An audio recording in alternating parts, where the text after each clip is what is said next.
বর্তমান বিএনপি নেতৃত্বের সাথে আমার কিছুটা দূরত্ব আছে এবং যেভাবে দলটি চলছে এ ব্যাপারে আমার অনেক রিজার্ভেশন ছিল, সেইভাবে এখানে হয় না। এখানে উপর থেকে চাপিয়ে দেওয়া হয় যে অমুক দলের উপর বলতে কি এখানে আপনি জনাব তারেক রহমানের কথা বলছেন? জনাব তারেক রহমানের কথা বলছেন না মির্জা ফখরুল ইসলাম আলমগীর বা স্ট্যান্ডিং কমিটি মেম্বার? না, আরো উপরে শীর্ষ নেতৃত্বের কথাই বলছি। জনাব তারেক রহমানের কথা বলছেন। জি, আমরা এমনিতেই তো কোণঠাসা হয়ে আছি, আমার লুকো ছাপার কোনো কিছু নেই।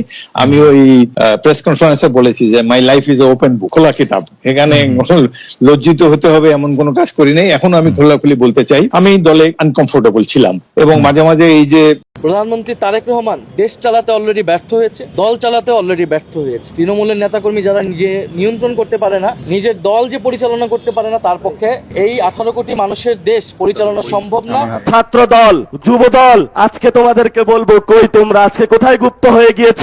আজকে যে রাজপথে দেখা যাচ্ছে না, বাসায় কি ঘুমিয়ে আছো নাকি পালিয়ে গিয়েছ? পালানোর জায়গা পাবেন না। আসসালামু আলাইকুম। দেশ ও দেশের বাইরে দূর দূরান্ত থেকে যারা এই মুহূর্তে ভিডিওটি প্লে করেছেন, ভিডিওটি দেখছেন, অনুরোধ থাকবে সকলের প্রতি, দয়া করে ভিডিওটি শেষ অবধি দেখবেন, সম্পূর্ণ না দেখে যাবেন না। খুবই গুরুত্বপূর্ণ একটা বিষয় নিয়ে আলোচনা করতে এসেছি, হাজির হয়েছি আপনাদের মাঝে। প্রিয় দর্শক, প্রিয় বন্ধুগণ, সাম্প্রতিক সময়ে সামাজিক যোগাযোগ মাধ্যমে আমাদের সংসদের মাননীয় স্পিকার এবং ভারপ্রাপ্ত রাষ্ট্রপতি মহোদয় মেজর হাফিজউদ্দিন আহমেদের একটি বক্তব্য ব্যাপক পরিমাণে ভাইরাল হয়েছে, যেখানে তাকে বলতে শোনা যায় বর্তমান বিএনপির সাথে তার অনেকটা দূরত্ব তৈরি হয়েছে। কেন, কী কারণে বিএনপির সঙ্গে দূরত্ব বা দ্বৈরতা তৈরি হয়েছে সেটাও তিনি উল্লেখ করেছেন। তিনি বলেছেন বিএনপির কাছ থেকে যেটি তিনি প্রত্যাশা করেছিল সেটি পাচ্ছেন না এবং দলটি যেভাবে চলার কথা সেভাবে চলছে না, তারা তাদের আদর্শ থেকে বের হয়ে গিয়েছে। মেজর হাফিজউদ্দিন আহমেদ তিনি আরও গুরুত্বপূর্ণ কিছু বক্তব্য দিয়েছে। তিনি বলেছেন বর্তমান যেগুলো ঘটছে সেগুলো মোটেও উচিত নয়। সবসময় সত্য কথা বলে আমি দেখে আসছি মেজর হাফিজউদ্দিন আহমেদ তিনি সবসময় শির দ্বারা উঁচু করে কথা বলে, কারোর পক্ষে কথা বলে না, যেটা সত্য সেটাই তিনি বলেন। প্রিয় দর্শক শ্রোতামণ্ডলী, চলুন কথা না বাড়িয়ে আমাদের মাননীয় স্পিকার এবং বর্তমান রাষ্ট্রপতির দায়িত্বে তিনি রয়েছেন, ভারপ্রাপ্ত রাষ্ট্রপতি, আমাদের রাষ্ট্রপতি মহোদয় মেজর হাফিজউদ্দিন আহমেদ, তিনি কি বললেন, তার বক্তব্য কেন এত ভাইরাল হচ্ছে সামাজিক যোগাযোগ মাধ্যমে, বিএনপিকে উদ্দেশ্য করে তার বক্তব্যটা শুনবো, তারপরে কথা বলবো। আশা করি সঙ্গে থাকবেন পুরো ভিডিওটি জুড়ে আপনারা আমাদের। বর্তমান বিএনপি নেতৃত্বের সাথে আমার কিছুটা দূরত্ব আছে এবং যেভাবে দলটি চলছে এ ব্যাপারে আমার অনেক রিজার্ভেশন ছিল, সেইভাবে এখানে হয় না। এখানে উপর থেকে চাপিয়ে দেওয়া হয় যে অমুক উপর বলতে কি এখানে আপনি জনাব তারেক রহমানের কথা বলছেন? জনাব তারেক রহমানের কথা বলছেন না মির্জা ফখরুল ইসলাম আলমগীর বা স্ট্যান্ডিং কমিটি মেম্বার? না, আরো উপরে শীর্ষ নেতৃত্বের কথাই বলছি। তারেক রহমানের কথা বলছেন। জি, আমরা এমনিতেই তো কোণঠাসা হয়ে আছি। আগে যে অভিযোগগুলো আমি করতাম সেটির এখন আর সত্যতা নেই। এখন বিএনপি ইজ অন ট্র্যাক এবং আমরা আশা করি যে আগামী দিনে বিএনপি একটা ট্র্যাডিশনাল গণতান্ত্রিক রাজনৈতিক দল হিসেবে গড়ে উঠবে। আমার লুকো ছাপার কোনো কিছু নেই। আমি ওই প্রেস কনফারেন্সে বলেছি যে my life is open book, খোলা কিতাব। এখানে লজ্জিত হতে হবে এমন কোনো কাজ করি নাই। এখন আমি খোলাখুলি বলতে চাই, আমি দলে আনকমফোর্টেবল ছিলাম এবং মাঝে মাঝে এই যে আমাকে শোকজ করা হয়েছে, আমি তার জবাব দিয়েছি, আমি নেতৃত্বের সমালোচনা করেছি যে রাজনৈতিক দলে এভাবে চলা উচিত না। এসব বলার ফলে সরকারের ধারণা হয়েছে, সরকারের যারা চালায় তাদের ধারণা হয়েছে যে আমি বোধহয় এই দলে ফেড আপ, আমি যে কোনো মুহূর্তে দল ত্যাগ করতে পারি, সুতরাং তারা আমার সাথে যোগাযোগ করেছে। কে যোগাযোগ করেছে সেটা নাইবা বললাম, বা সরকারের গুরুত্বপূর্ণ ব্যক্তিরা আমার সাথে যোগাযোগ করেছেন এবং আমি চিন্তা ভাবনাও করেছি এবং কিন্তু কখনোই তাদেরকে বলি নাই যে আমি বিএনপি ছেড়ে আসবো। এবং এইরকম একটা সময় তারা আমাকে যথেষ্ট চাপ প্রয়োগ করেছেন, অনেক অনুরোধ করেছেন যে আমি হয়তো যে নতুন ইলেকশনের সময় যে কিংস পার্টি গুলো গজায় তার একটাতে আমি যোগদান করি এবং সেই দলের নেতৃত্ব দেই, এই দলের চেয়ারম্যান হই। তো আমি কখনোই তাদেরকে ক্লিয়ার কাট বলি নাই যে আমি এখানে যাব, কারণ 32 বছর ধরে বিএনপি করি, এই দলটা ছাড়া আমার জন্য খুবই ডিফিকাল্ট। 11টা অভিযোগ আমার বিরুদ্ধে ছিল, আমি সংস্থারপন্থী, আমি কর্মীদের লুকাফটা করি না, শীর্ষ নেতৃবৃন্দের সমালোচনা করি, এই ধরনের 11টা।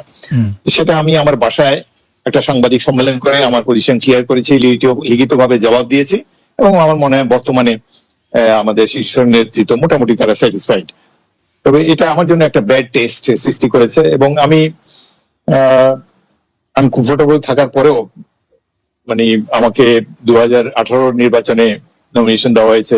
বর্তমান বিএনপি নেতৃত্বের সাথে আমার কিছুটা দূরত্ব আছে, এবং যেভাবে দলটি চলছে এ ব্যাপারে আমার অনেক রিজার্ভেশন ছিল। যেমন দলে 6-7 বছর ধরে কোনো কাউন্সিল হয় না, দলে যেভাবে দলের নেতৃত্ব নির্বাচন করা হয় উপজেলা জেলা পর্যায়ে, সেভাবে এখানে হয় না। এখানে উপর থেকে চাপিয়ে দেওয়া হয় যে অমুক।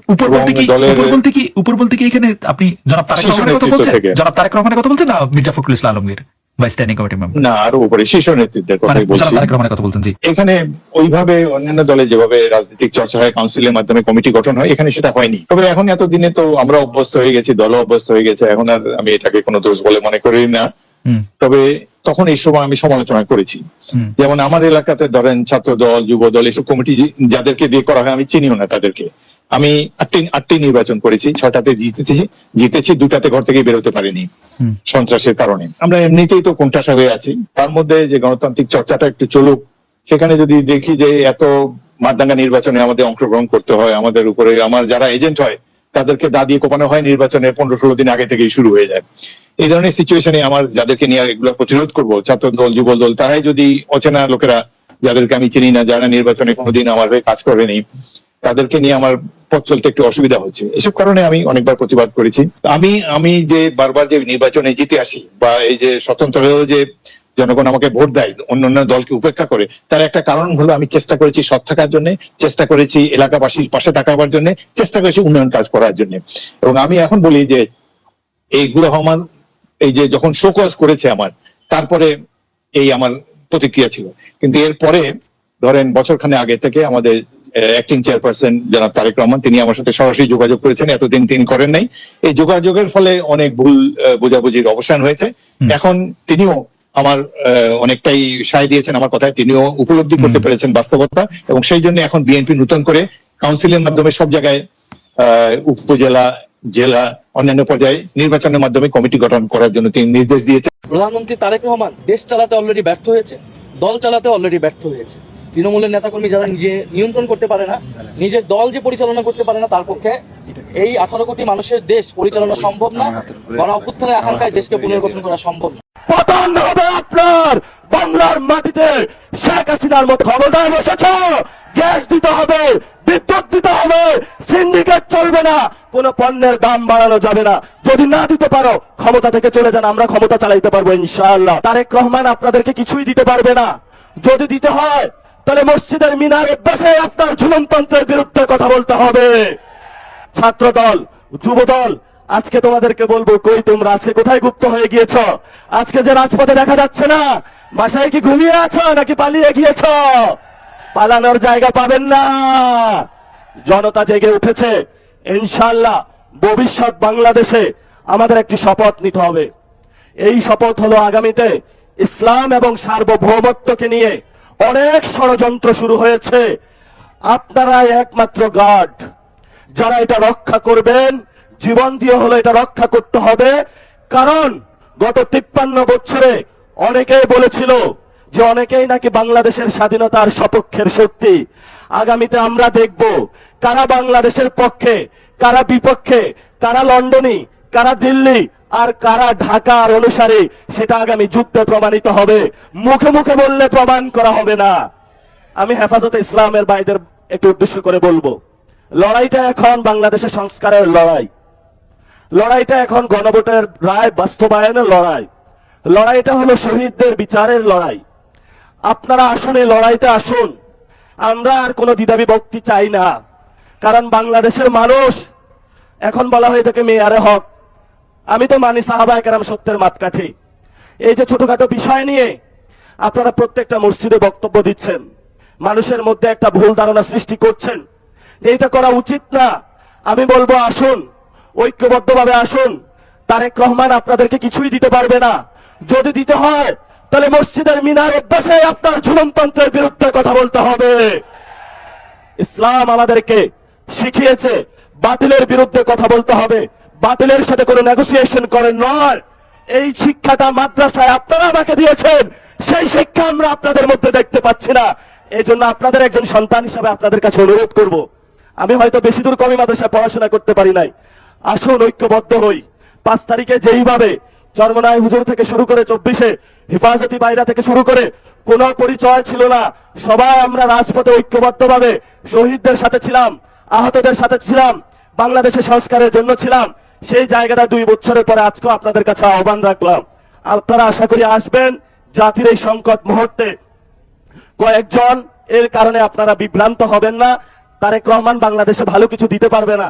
তারেক রহমানের যখন পতন হবে তখন আইসা মায়া কান্না করে লাভ হবে না, তখন একটু পিছনে পড়ে যাবেন। ইতিহাসের সঠিক সিদ্ধান্ত নিতে হবে। তারেক রহমানের সাথে ভবিষ্যৎ নয়, ভবিষ্যৎ বাংলাদেশের জনগণের।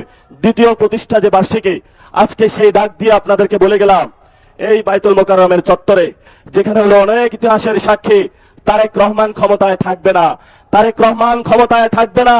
পতন শুরু হয়ে গিয়েছে। এখন তারেক রহমান হলো পিস্তল তাক করবে। আমরাও বলি 1400 লোক গেছে, বুকে গুলি চালান, সমস্যা নাই, তবে আমাদেরকে কোনো পর টাকা দিয়ে কিনতে পারবেন না, কোনো নেগোসিয়েশন হবে না, একটু হবে না। পতন হবে আপনার বাংলার মাটিতে।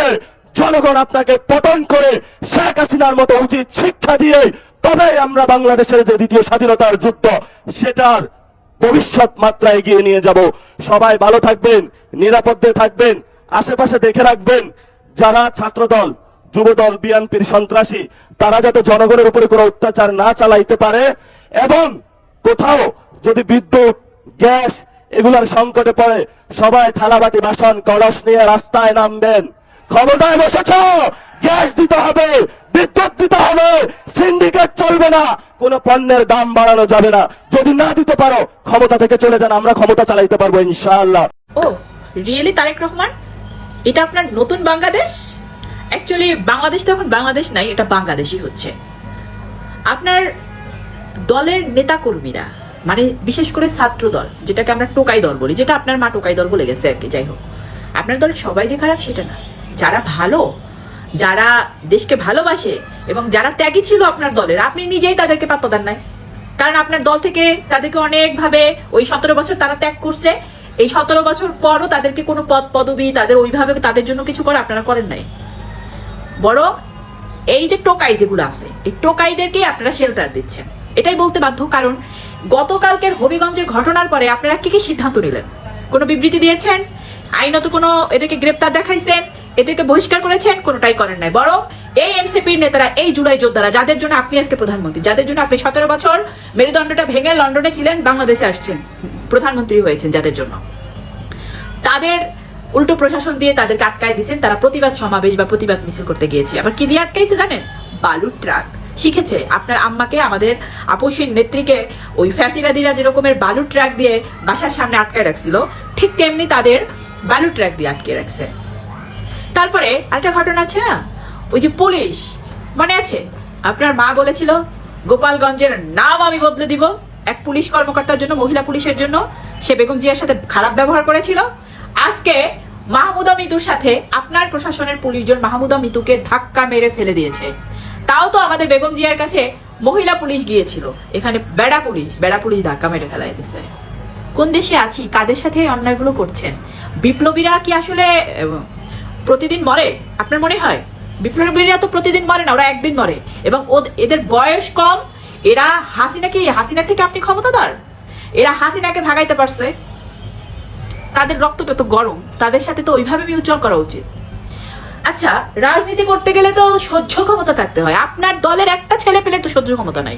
এরা কিসের রাজনীতি করে? এদের রাজনীতি ছাত্রদল বন্ধ করে দেন। ওদের সহ্য ক্ষমতা নাই, তোরা তো নিতে পারতেছে না। নাসিরউদ্দিন পাটোয়ারি, হ্যাঁ, আমি যদি নাসিরউদ্দিন পাটোয়ারির যে কথাগুলো বলছে, আমি এটার পক্ষে না। কারণ আমি মির্জা ফখরুলকে সম্মান করি, আমি নিজেও ওনাকে সম্মান করি। কিন্তু কথা হলো, নাসিরউদ্দিন পাটোয়ারিরও রাজনীতিতে এসে রাজনৈতিক কথাবার্তার মধ্যে কিছুটা লাগামকে হয়তো বলা উচিত ছিল। তারপরে আমার কথা হলো বলে ফেলেছে। সেই দায়িত্ব কি এনসিপির গাড়ি বহরের যে ড্রাইভারের ছিল? এনসিপির এই যে স্টুডেন্টের চোখটাকে শেষ করে দিল রড ঢুকায়া আপনার টোকাইরা, এটার দায়িত্ব কি তার ছিল? কথার জবাব তো কথা দিয়ে দিবেন। আজকে নাসিরউদ্দিন পাটোয়ারি বলছে, আপনারাও বলেন, আপনার দলের নেতা কর্মীরা বলুন, কথার জবাব, মানে কথা, ভাষা, শব্দ নিতে পারতেছেন না, শব্দগুলো নিতে পারতেছেন না। তাহলে বুঝেন শব্দের কি পাওয়ার। ইনকিলাব জিন্দাবাদ, আপোষ না সংগ্রাম। দালালিনার রাজপথ রাজপথ রাজপথ, আমার ভাইয়ের রক্ত বৃথা যেতে দিব না। তো এই যে শব্দ বোমা, এগুলাই নিতে পারতেছেন না, একটা শব্দ বোমা শব্দ দিয়ে দেন, তার জন্য আপনার টোকাই দলকে রাস্তায় নামায়ে তাদেরকে দিয়ে এই ছেলে পেলেগুলোর উপরে এরকমের অত্যাচার করাবেন। আর নতুন বাংলাদেশের কি এটাই নিয়ম নীতি ছিল নাকি যে কেউ রাজনীতিতে আসতে পারবে না, কেউ সমাবেশ করতে পারবে না, কেউ কোনো কথা বলতে পারবে না, কেউ প্রতিবাদ জানাইতে পারবে না, সবার সব মেনে নিতে হবে? মির্জা ফখরুলরে আমার পছন্দ, তার মানে নাসিরউদ্দিন পাটোয়ারিরও পছন্দ হইতে হবে এমন তো কোনো কথা নেই। আমাদের এই জায়গায় কেউ কেউ ভালো কমেন্ট করে, কেউ কেউ খারাপ কমেন্ট করে, তার মানে কি যে খারাপ কমেন্ট করে ও আমার ভালোটাও নিতে পারতেছে না, ওটা আমার পছন্দ না। এমনকি আমি ওর পিঠা বুঝাইয়া বলেন আমি সর্বোচ্চ ব্লক করে দিতে পারি, বা আমি ওর কমেন্টের রিপ্লাইতে আমি একটা বাজে কথা ওকে বলে দিতে পারি, এবার আমি কি ওকে কি পিটাবো? আপনাদের তো আপনারা যে এক একটা কাজ করেন, আপনার দলের যারা আছে, যে প্রশাসন কি দায়িত্ব নিচ্ছে এজন্য, এই দেশটার জন্য, মানে ভাই সিরিয়াসলি এখন মানুষ বলতে বাধ্য হচ্ছে ভাই যে হাসিনার আমল ভালো ছিল। আপনি সময় আছে, এখনো সময় আছে, সিরিয়াসলি সময় আছে।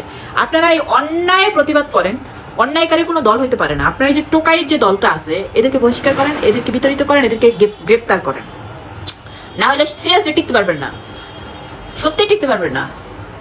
এগুলো প্রতিবাদ জানান। আমি অ্যাকচুয়ালি ভীষণ টায়ার্ড এগুলো দেখতে দেখতে, দেখেন। কারণ আমি খারাপ জিনিস নিতে পারি না। আমার কথা হলো গিয়ে আজকে যদি জামাত খারাপ করে বলবো, যেই খারাপ করুক বলবো, ভালো করেন আপনারা, যখন ভালো করেন আপনাদের অ্যাপ্রিসিয়েট করে ভিডিও মেক করি আমরা।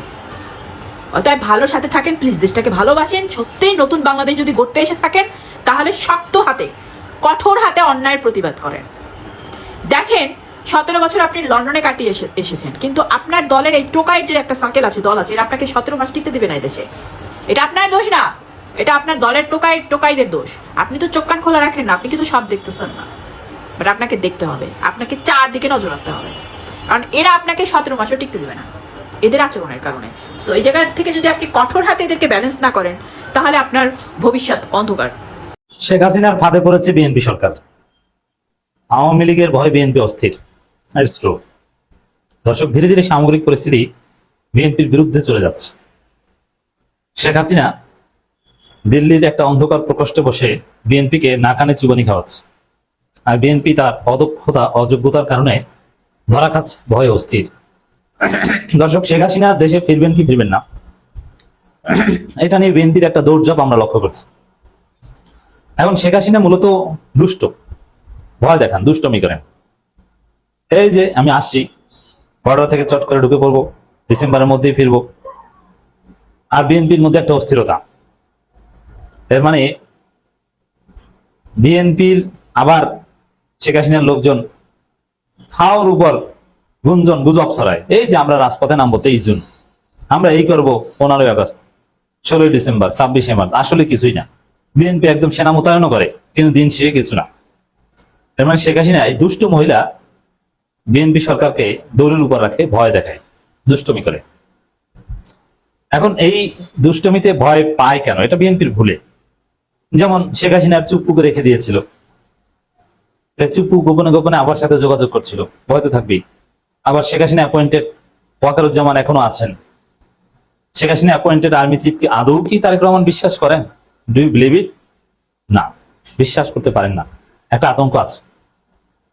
এবং ফেসিবাদীদের বিরুদ্ধে অল আউট অ্যাকশন নিতে পারেনি প্রশাসনের রন্ধ্রে রন্ধ্রে, বিশ্ববিদ্যালয় প্রশাসন, বিভিন্ন জায়গায় যে ফেসিস্ট আছে তাদের বিরুদ্ধে কার্যকর ব্যবস্থা নিতে পারেনি। অনেক কিছু করেছেন, যেমন অনেক ডিসি কে প্রত্যাহার করেছেন, অনেক পুলিশ অফিসারকে প্রত্যাহার করেছেন, অনেক ডিআইজি, এসপি এদেরকে প্রত্যাহার করেছেন। ইটস গুড, কিন্তু চিরুনি অভিযান চালানো উচিত ছিল। পতিত ফেসিস্টদের কোনো দোষর বাংলাদেশের কোথাও থাকতে পারবে না। সংবাদ মাধ্যম কি ফেসিস্ট মুক্ত করতে পেরেছেন? পারেন নাই। এই সংবাদ মাধ্যমই তো আপনাকে আরো উল্টো ভয় দেখাচ্ছে। আপনি বলছেন শেখ হাসিনার নিউজ প্রচার করা যাবে না, বক্তব্য প্রচার করা যাবে না, অথচ সবাই শেখ হাসিনার বক্তব্য প্রচার করছে, সাক্ষাৎকার প্রচার করছে। আপনি বলছেন যে এটা ঠিক না, এটা আদালতের ট্রাইব্যুনালের নির্দেশনা পরিপন্থী, কিন্তু কেউ মানছে না। এই কারণে শেখ হাসিনার যে দুষ্টমি, এতে ভয় পায় বিএনপি সরকার। দেখেন, এখানে পুলিশের সাবেক আইজিপি বেনজির আহমেদ কত বড় বড় কথা বলেছে সালাউদ্দিন আহমেদরা, তাকে ফিরিয়ে আনার কোনো ব্যাপার না। It's very simple. কত কথা বলেছেন, কেন ফিরিয়ে আনা যাবে না, অনেক কিছুই বলেছেন। কিন্তু দিন শেষে দেখা গেল যে বেনজির আহমেদ জামিন।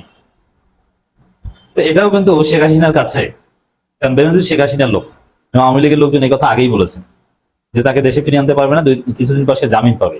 বের হয়ে যাবে, বরং এর মাধ্যমে আরো বিএনপিকে অপমান করা হবে যে এরা নাকি ফিরিয়ে আনবে, কই আনতে পারলো না, বেনজির এখন ইউরোপ চলে যাবে। এটা শেখ হাসিনার কাছে বিএনপি সরকার আর একটা পরাজয়। তো দর্শক, আবার পুলিশ জরুরি সতর্কবার্তা দেয় যে পুলিশের উপর হামলা হতে পারে, পুলিশের গাড়িতে হামলা হতে পারে। বিএনপি সতর্কবার্তা দেয়, স্বরাষ্ট্রমন্ত্রী সতর্কবার্তা দেয় যে দেশব্যাপী একটা অস্থিরতা বিরাজ করতে পারে, নাশকতা করতে পারে। আবার মেট্রো রেলের নিচে 2 দিন পর পর বোমা পাওয়া যায়। এর মানে শেখ হাসিনা পুরো বিএনপিকে একটা অস্থির পরিস্থিতির মধ্যে রাখছে, একদিনও শান্তিতে থাকতে দিচ্ছে না। এটাকে শেখ হাসিনার ফাঁদ বলা যায়। এখন বিএনপির ভুলটা কত? ওই যে 12 ফেব্রুয়ারি আগেই তো আওয়ামী লীগের সাথে আপোষ করেছে যে আমাদেরকে ভোট দেন, আপনাদেরকে সুবিধা দেবো, ভোট দিয়েছে। আওয়ামী লীগ তো আজকাল তখনই পেয়েছে। এটা না করে বরং ইউনূস যেরকম আওয়ামী লীগকে দৌড়ের উপর রাখতেন, এবং এমনকি স্থানীয় সরকার নির্বাচনে আওয়ামী লীগকে অংশগ্রহণ করার সুযোগ দিতে চায় বিএনপি, যে না আওয়ামী লীগের পদধারীরাও স্থানীয় সরকার নির্বাচনে অংশগ্রহণ করতে পারবে, কোনো সমস্যা। এটি এখন পর্যন্ত নীতিমালা, সিদ্ধান্ত। তো এই সুযোগে বিএনপিকে তো দৌড়ের উপর রাখবেই, বরং আওয়ামী লীগ থাকবে কিভাবে যান বাঁচাবো সেই চিন্তায়।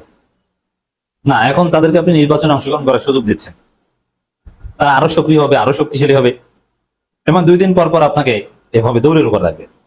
এবং আওয়ামী লীগের নীতিমালা এটা, বিএনপি সরকারকে একদিনও শান্তিতে থাকতে দিবে না। আসলে কি শান্তিতে আছে বিএনপি? না, কখন কি হয়ে যায় একটা আতঙ্কের মধ্যে আছে। বিএনপি একটা আতঙ্কজনক সময় পার করছে। আর দি সেম টাইম দর্শক, বিএনপি এখানে এই যে সতর্ক পুলিশ সবসময় একটা আতঙ্ক, এই যে আওয়ামী লীগ এই অগাস্ট মাসে হামলা করতে হবে, অগাস্ট মানে আওয়ামী লীগের শোকের মাস, আর তাদের কাছে শোক হচ্ছে শক্তি। তো আগস্ট মাসে এই হতে পারে, সেই হতে পারে। 2 দিন পর পর এক একটা ভয় বিএনপিকে তেড়ে বেড়ায়। দর্শক, আগস্টে নিষিদ্ধ ঘোষিত গোষ্ঠীর তৎপরতা, সতর্ক থাকার আহ্বান স্বরাষ্ট্রমন্ত্রী। এই যে বারবার সতর্ক থাকতে হয়, ভয়ে থাকতে হয়, আতঙ্কে থাকতে হয়, এটা হচ্ছে বিএনপির ভুলের মাসুল এবং আওয়ামী লীগের প্রতি বিএনপি সরকারের নরম আচরণের একটা আউটকাম। দর্শক, আগস্ট মাসকে ঘিরে নিষিদ্ধ ঘোষিত আওয়ামী ফেসিবাদী গোষ্ঠীর বিভিন্ন তৎপরতা তথ্য পাওয়া যায় আইন শৃঙ্খলা রক্ষাকারী বাহিনীর পাশাপাশি সাধারণ জনগণকে সতর্ক থাকার আহ্বান জানিয়েছেন স্বরাষ্ট্রমন্ত্রী সালাউদ্দিন আহমেদ। আচ্ছা, 2 দিন পর পরে সতর্কবার্তা দেন, আওয়ামী লীগের বিরুদ্ধে আপনি অল আউট অ্যাকশনে যান না কেন? আপনি আওয়ামী লীগের কয়েকজনকে ফাঁসিতে ঝুলিয়ে দেন না কেন? এই যে সালমান এফ রহমান, আনিসুল হক, আরো কত আছে, প্রত্যেকেই ফাঁসির যোগ্য। তাদের 2-1জনকে ঝুলিয়ে দেন, হাসানুল্লাহ ইনুকে বা আরো কয়েকজন আছে, তাদেরকে আপনি নিশ্চিত ফাঁসি দিতে পারেন। কিন্তু আপনি এটা নিয়ে গেম খেলছেন। আপনাকে 2 দিন পর পর এই দৌড়ের উপর থাকতেই হবে।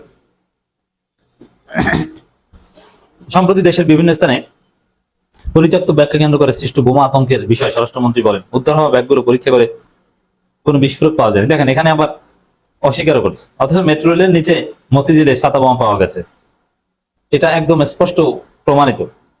এখানে আপনি অস্বীকার করছেন কেন? মিরপুরেরটা নিয়ে দ্বন্দ্ব, মানে সন্দেহ যে আসলে ওটা বোমা না পান সুপারির বক্স। এখন আপনারা তো অনেক কিছুই গোপন করার চেষ্টা করছেন, আপনাদের কথা বিশ্বাস করবো কিভাবে? কিন্তু মতিঝিলেরটা তো একদম সত্য, এতে তো আর কোনো সন্দেহ সংখ্যা নেই। তিনি জানান, আসলে প্রেসার কুকারের ভেতর থেকে উদ্ধার হওয়া বস্তু এবং মতিঝিলে পাওয়া সন্দেহজনক বস্তুর বিষয়ে পৃথকভাবে তদন্ত চলছে। এমন ঘটনার সঙ্গে কারা জড়িত ইত্যাদি ইত্যাদি আমরা খোঁজ খবর নিচ্ছি, এটা বলার চেষ্টা করছেন। দেশের সার্বিক আইন শৃঙ্খলা পরিস্থিতি সম্পর্কে স্বরাষ্ট্রমন্ত্রী গত 5 থেকে 6 মাসের পরিসংখ্যান বিশ্লেষণ দেখা গেছে তুলনামূলক অপরাধ ও নাশকতার ঘটনা কমছে না, মোটেও কমেনি, বেড়েছে। এটা হচ্ছে চাপাবাজি। পরিস্থিতি উদ্বেগজনক নয় বলেও জানান তিনি। অথচ আপনার পুলিশ 2 দিন পর পর সতর্ক বার্তা দেয় যে হামলা হতে পারে, গাড়ি একা রেখে যাওয়া যাবে না, পুলিশের গাড়ি পুড়িয়ে দিতে পারে আওয়ামী লীগের লোকজন। আসলে একটা আতঙ্কের মধ্যে বিএনপি সরকার আছে, এতে কোনো সন্দেহ নেই। এবং শেখ হাসিনা দুষ্টমি করে বিএনপিকে এভাবে দৌড়ের উপর রাখছে। অর্থাৎ বিএনপির জন্য সমাধান হচ্ছে আওয়ামী লীগের বিরুদ্ধে অল আউট অ্যাকশন দেওয়া, গ্রেপ্তার করা, এবং যারা ফাঁসির যোগ্য আসামি তাদেরকে এক্সিকিউট করা। তাহলে সারা বাংলাদেশে আওয়ামী লীগের কাছে একটা বার্তা পৌঁছে যাবে। প্রিয় দর্শক শ্রোতা মণ্ডলী, আপনারা দেখতে পারলেন, আসলে কি বলবো বুঝে আসতেছে না। দেশের বর্তমান প্রেক্ষাপট পরিস্থিতি বিবেচনা করলে অনেক কিছুই বলার থাকে, কিন্তু আসলে ওই যে একটা কথাই বলতে চাই, দিন শেষে যেই এক শাসনতন্ত্র কায়েম করতে চাবে, ক্ষমতালোভী যে ব্যক্তি হয়ে যাক না কেন, তাকে দেশ ছাড়তে হবে। যদি বিএনপি মনে করে আবারও দেশে ফ্যাসিবাদী শাসন ব্যবস্থা প্রতিষ্ঠা করবে, তাহলে সেটা ভুল ভাবছে, কারণ দেশের মানুষ অনেক সচেতন।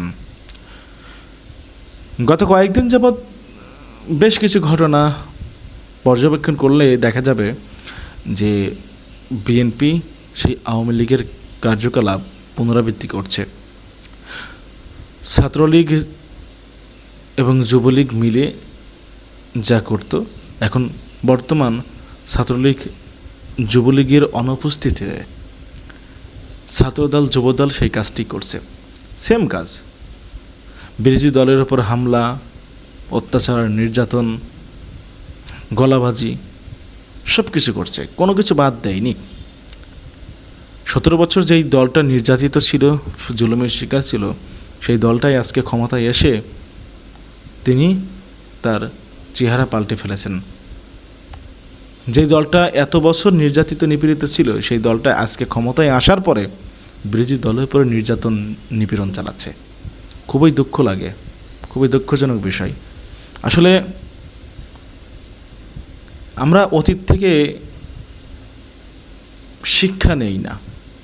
শেখ হাসিনা যেরকম পালিয়ে গেছে দেশ ছেড়ে, যদি বিএনপিও সময় থাকতে পরিবর্তন না হয়, তাদেরকেও হয়তো দেশ ছেড়ে পালাতে হবে, এরকম কথা বলছে অনেকে। আপনারা কি বলতে চান জানাবেন কমেন্টে। মেজর হাফিজউদ্দিন আহমেদের বক্তব্য আপনাদের কাছে কেমন লেগেছে সেটিও উল্লেখ করবেন। আজকের মতো এ পর্যন্তই বিদায় নিচ্ছে আপনাদের কাছ থেকে। দেখা হবে আর অন্য কোনো একটা ভিডিওতে। আল্লাহ হাফেজ।